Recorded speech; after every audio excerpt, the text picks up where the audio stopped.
In this week's episode, Bettman Consulting CEO Sarah Bettman and I will chat about GM's new commitments, some DEI awards, LinkedIn's new inclusive features, and much more. Hey there, my name is Bernadette Smith. Welcome to 5 Things in 15 Minutes, my weekly show where I bring good vibes to DEI. That is good vibes to diversity, equity, and inclusion with a little dash of corporate social responsibility. What I've found is that there are lots of news stories about what's going wrong in the world and lots of negative data. But there are also a lot of things going right. That's what I like to focus on. I search for DEI stories that we can be inspired by and learn from. My hope is to inspire you to experiment with some of these inclusive actions and policies within your own organization to help you build a more inclusive world.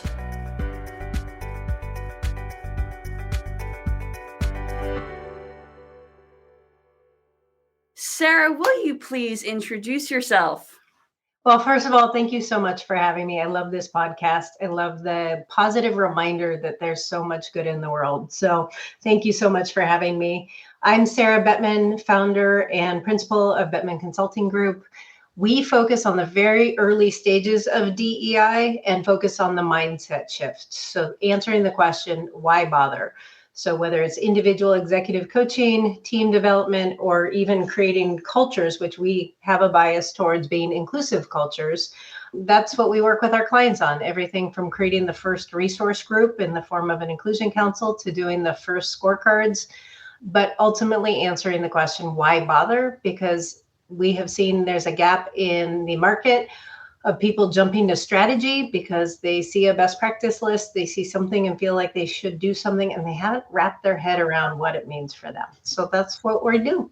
I think that is so important because I still find myself having to make the business case, right? I still have those conversations about why this is important, and your coaching work fills that gap and helps leaders figure out what is the personal impact of this, how can I sell it, how can I spin it within the organization in a meaningful way, in an authentic way.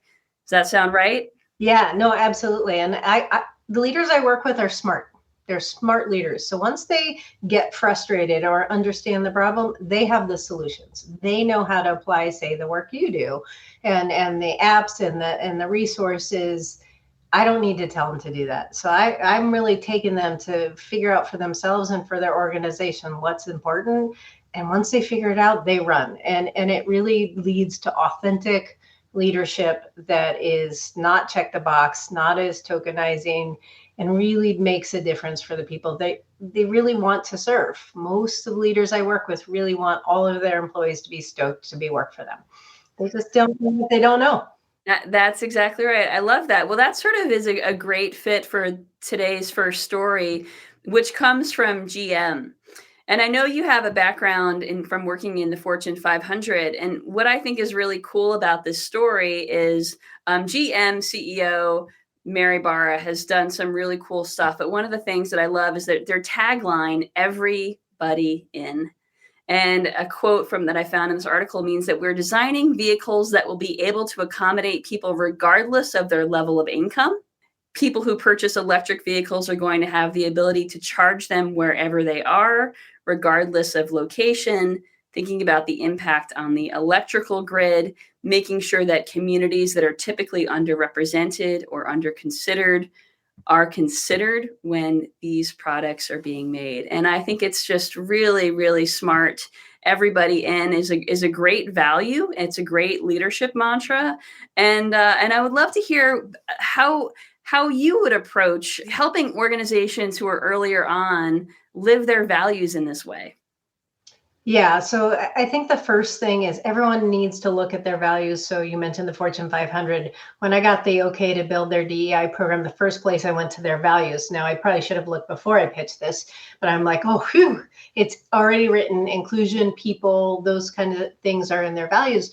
But you have to redefine, even if you've had values for a long time, what are the behaviors of expressing those values, especially today with the new generation coming in the workforce. So that's where we start. What are the behaviors and beliefs that drive your values? And then recognizing not everyone shares the same impact. And I like to talk about implications of these activities. What I love about this article is it sounds like she's really thinking through the implications of you can't just give electric vehicles to people if they have no way to charge them, right? And the technology is so amazing. I'm amazed at some of the things these electric vehicles do with an eye towards accessibility. If there's any car that can support different abilities, different socioeconomic status, e-cars can pretty much do it. So yeah, it's really clear what are your behaviors and beliefs through those values as expressed all the way as she's done through line to your impact on the community and that implication. And it sounds like she's thought about it. And I'd be really curious who she's talked to, because I like to say the brilliance is in your organization. And I bet there are people commuting to and from work or couldn't commute to and from work for whom have an opinion on this and know that charging stations is going to be the biggest barrier. So that she's already thinking about it tells me she's already thought all the way through the business. Well, Tella Magruder, who's the chief DEI officer at GM, has really been leading this. And what she says in the article is that she's privileged to work at GM because she has a great team of people who are leading this work. I mean, it's not something she's doing alone. She's not in a silo. It is really a whole organization effort. And I think that's what's really key here. And thinking about it beyond just HR, but thinking about how the impact of electric vehicles can really affect low-income neighborhoods in particular. It's very cool. And if I recall, she came from manufacturing or in the business. So she doesn't come from an HR background, or for me, a leadership development background. And I think that's her superpower, because she's been there. She's walked the lines. She's experienced life, whatever her role was. And going back to those implications, those things that sometimes come on high don't help the people they're intended to help. And I've loved her approach because I think she brings all of herself, including her experience in manufacturing, to the role. And that is a differentiator, applying ground level experience and not just coming at it from HR and say, where I come from, leadership development. And I think that it's a great example of ESG, which is environmental social governance initiatives, really connecting specifically to DEI, especially when they're really considering the impact of low-income neighborhoods with infrastructure. So it really goes deeper than DEI into this bigger ESG umbrella, which is really where every organization should strive to get to. Yeah, absolutely. Absolutely. Okay, so the next story we have this week is about private equity company Carlyle, which has been incentivizing diversity work with DEI incentive awards. So this is an awards that are given out to employees who've contributed significantly to the company's DEI efforts, and employees have to be nominated to earn the awards. You know, I see the pros and cons here, but what I really like is that employee engagement scores have gone up. DEI is increasingly embedded in the organization. So it doesn't seem performative to me. It seems like this is actually working. Yeah, so it's I talked about values down to beliefs and behaviors, right? And that which you celebrate is what you get more of. So if you look at inclusive behaviors as defined by the peer group and perhaps impacted, you start to elevate and create a groundswell of organic inclusion. I love this. I used to work I did some work back in a previous consulting role for a large company, an aerospace company, and you'd walk the hall from their conference center and it was celebrating all the leaders of the organization. Well, you can guess what the makeup of those pictures were, right? That was traditional. And someone recognized at new employee orientation, so it must have been someone who facilitates this, notice these are what our new employees are seeing as they walk into the room and hear inclusion. So they came up with an idea to celebrate people living their values. And immediately that wall changed. It was diversity across the business, diversity by title and role, diversity by ethnicity and race, gender identity, sexual orientation, whatever the diversity was. But it also taught every employee what it takes to live the values and how to get ahead. And I think until we teach people what is success looks like, and there's the literal success and the things you need to do, but also how you show up, they don't know how to win. So I love this. To your point, there's pros and cons in debates, but I do fundamentally believe these types of activities are really sound. People love positive reinforcement. And I think that example you gave of the employees who are so values focused being in the hallway is beautiful. It gave me goosebumps, actually. I'm going to steal that idea. I think it's really fantastic because we've all been in those hallways. We've all seen those plaques and those photos of, the stale white males, to be perfectly Well, blunt, right? it's funny because I always say I'm a secret shopper. I can walk your hallways, sit in a meeting, and I'll know very quickly, are you living the values of inclusion? And we teach everyone to be secret shoppers. That way people can catch, like, I don't know everything, you don't know everything, but us together know that much more. And if you can get all employees noticing, I'll give you an example. One of individual contributor in one of previous organizations I work with recognized that the first experience for anyone hired didn't allow them to identify pronouns, preferred name, and this person is transgender, and he was mid-transition, and he didn't know if his legal name or dead name was going to be used or his preferred name or his new name. And so it was his first instinct going into the interviews, I don't know what's going to happen. So that wisdom came into the organization. They added a few questions to the intake, and now it's inclusive not only for transgender people, but people who have different pronouncing names. And I like to say Rob, Bob, or Robert, right? But, it doesn't have to be an ethnic name like we make it complicated, but that wisdom came from the organization. And I'll probably say this over and over and over again with people in your organization know how to do this well. They notice the bumps. And when they see themselves on the wall or they see how to get ahead, they will resonate. Absolutely. I love that example. Great. Well, that's also about embedding inclusion, embedding equity into the process, which is something I talk a lot about. Okay, so the next story is from Taco Bell. And I love this story because what Taco Bell is doing is they're investing in their frontline. And a lot of companies don't. And that's why there's a lot of turnover in frontline employees. Frontline employees are typically underpaid, undervalued, under-resourced, et cetera.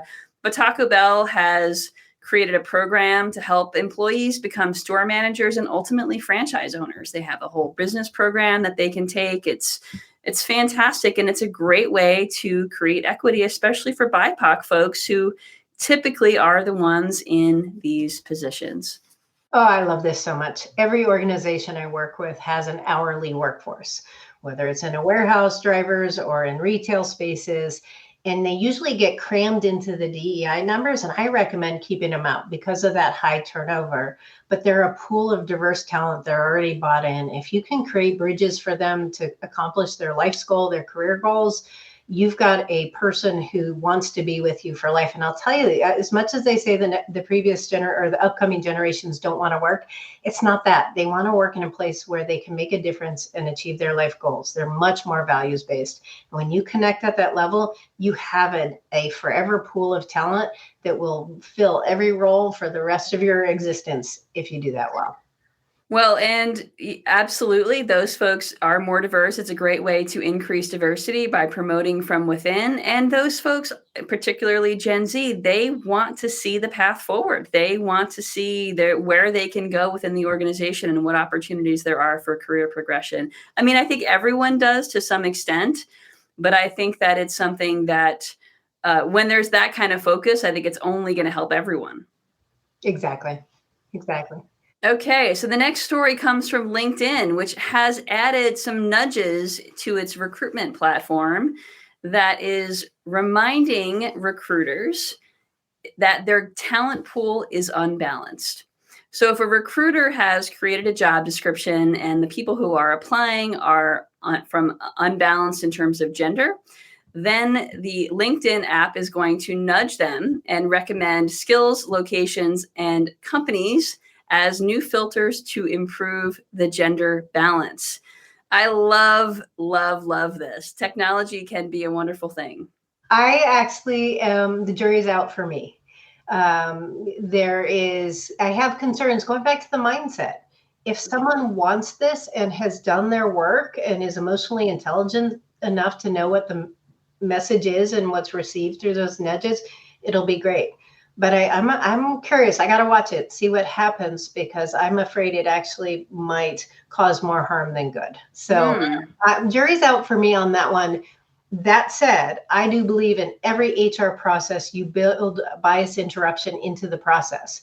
So I happen to be an ally for LGBTQ. And if I'm really stoked on an LGBTQ person and someone feels that the business case is empty as far as skills and experience, I expect you to challenge me because you already know I have a bias there. And so challenge me. So you build it into your conversation with a diverse group to just make sure, hey, tell me more about this person. Oh, here's all their experiences. Here's all their talents, and they're going to be great. I see what you're seeing now. That's not your bias. You're just leading with your bias and how stoked. That's okay. So I do think that the idea of nudges and bias interruption is really important in communication. I'm not sure it's going to work in technology, but I am a bit of a Luddite, and so I will watch and see what happens. I can't wait to follow up with you to see what you think in 6 months to a year. Well, with artificial intelligence, it's garbage in, garbage out, right? So it depends on the original data set. So if the original data set is actually not very useful or not very diverse, then perhaps the bias interruptions are not very effective. But yes, we'll have to revisit. Okay, and this sort of goes along with something you mentioned earlier, but the fifth story today is a personal one. As I was going up, took my family to Disney last week, and as I was preparing and playing around with the Disney app and updating my son's profile on the Disney app, I saw that I could give him a title, and one of the title options was Mix, which is MX, and that's a gender-neutral honorific. This is an alternative to Mr. or Ms. or Miss, and I just love that. It was right there in the app. I could have made my son Mix Coveney Smith, and I didn't, but I could have. But yeah, it was just really cool to see that. I think that goes to the artifacts that we see. What's our first experience with an organization? The first thing, you look at the website, you look at their leadership, and you start to see what kind of language they use, what kind of offerings and any applications. And I will tell you, there is a whole host of people that are closing your website just because it's still in a binary. So I love that so much. And you don't have to announce it.